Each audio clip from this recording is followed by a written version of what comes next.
Bonjour Laurence. Bonjour Damien. Avec vous, on va dans la salle de bain. Oui. Et alors, même la cosmétique tend vers le zéro déchet. On essaie d'être vert Voilà. dans notre quotidien. L'actualité prochaine, c'est la journée mondiale de l'environnement, c'est le 5 juin. L'actualité prochaine, dans le monde professionnel, c'est LuxPack Paris, un grand salon dédié au l'emballage du luxe. Et voilà qu'arrive à Paris la première édition au sens mondial du packaging green. Donc, ça veut dire que dans cette salle de bain, si on fait bien attention, tout est en train de plus en plus d'être étudié pour tendre vers le zéro déchet. La preuve en image déjà là, avec des tubes qu'on peut remplir pour faire des rouges à lèvres. Et le rouge à lèvres, il est sans emballage et on le met directement dans le pot. Ça, c'est du fond de teint solide. C'est encore tout nouveau, ce genre de choses. Ou alors, sinon, un travail des capots, des capsules qui va réduire la matière et permettre d'avoir, au bout de la chaîne, moins de déchets. Le mieux, c'est d'en parler avec 3 spécialistes du packaging, comme on dit en bon français-anglais. Écoutez-les, vous allez voir, c'est passionnant.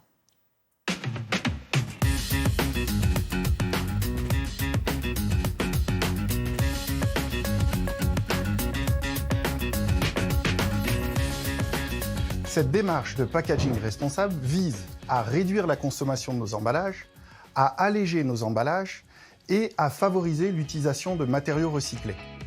Pour réduire la consommation d'emballages, nous pouvons favoriser les systèmes de recharge. Typiquement, les flacons sont parfaitement empilables, ce qui nous permet d'optimiser le transport, mais surtout, nos consommatrices peuvent revenir recharger leurs flacons directement chez leur coiffeur. C'est une première.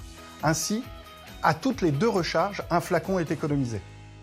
Pour tous les produits, nous regardons comment on peut réduire le poids de nos emballages en poids et en volume. Nous avons techniquement éliminé une épaisseur matière tout en garantissant le même niveau de qualité.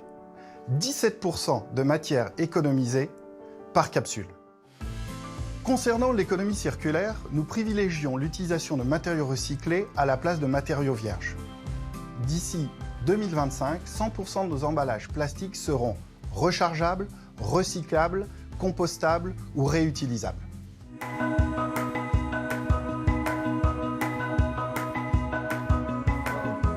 Nos packagings sont vraiment très simples puisque soit nous n'en avons pas, puisque nous avons 52% de produits nus, donc sans emballage, soit ils sont faits à partir de plastique recyclé. Nous avons ouvert au Japon une boutique qui ne vend que des bombes de bain et la particularité de cette boutique, c'est qu'il n'y a pas d'eau. Nous avons développé une application qui permet à nos clients de voir ce que va donner la bombe de bain dans leur bain, mais sur leur téléphone. C'est vraiment le digital au service de l'éthique. L'emballage le plus éco-friendly, comme on dit, c'est l'emballage qui n'existe pas, donc le produit nu. Ça fait une petite dizaine d'années que les fabricants de packaging travaillent sur des solutions éco-conçues. Là, on est arrivé à un rythme où l'offre est devenue très importante. Donc, il y a matière pour avoir un salon dédié uniquement aux solutions éco-conçues.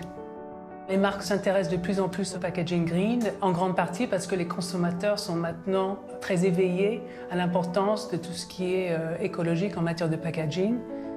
Aujourd'hui, l'industrie du packaging de luxe est arrivée à un point de non-retour.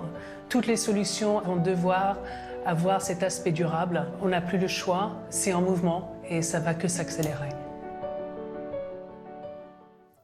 Donc Laurence, c'est pas un phénomène de mode. Mais voilà, on a l'impression que comme ça, tout d'un coup, il y a une vague verte et puis qu'on découvre.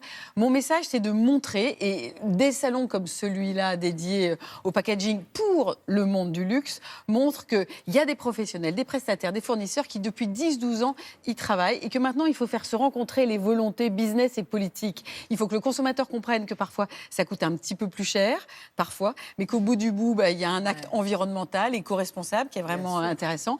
Et il faut que l'industriel saute le pas et y aille. Alors, dans les initiatives, vous avez vu tout ce qui était naked en anglais, vous allez beaucoup voir ce mot chez les industriels, nus, les produits nus, sans emballage. Et puis, il y a les produits qui ont besoin encore d'emballage.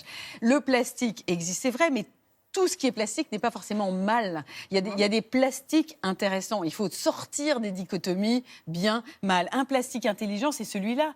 Quand il est recyclé, shampoing tout en transparence, avec même des fleurs qui sont dedans, qui sont une prouesse qu'on peut voir et qui s'emboîtent. C'est-à-dire qu'au transport, on va coûter moins en éco-responsabilité et la qualité du plastique en elle-même. Vous avez des bouteilles qui sont plus sombres parce que le plastique est multi-recyclé. Autre exemple d'emballage, le compressé. Pour 125 millilitres là, de réel, j'ai en produit 200 millilitres. Donc, regardez ces efforts, regardez différemment votre sel de bain. Merci beaucoup, Laurence.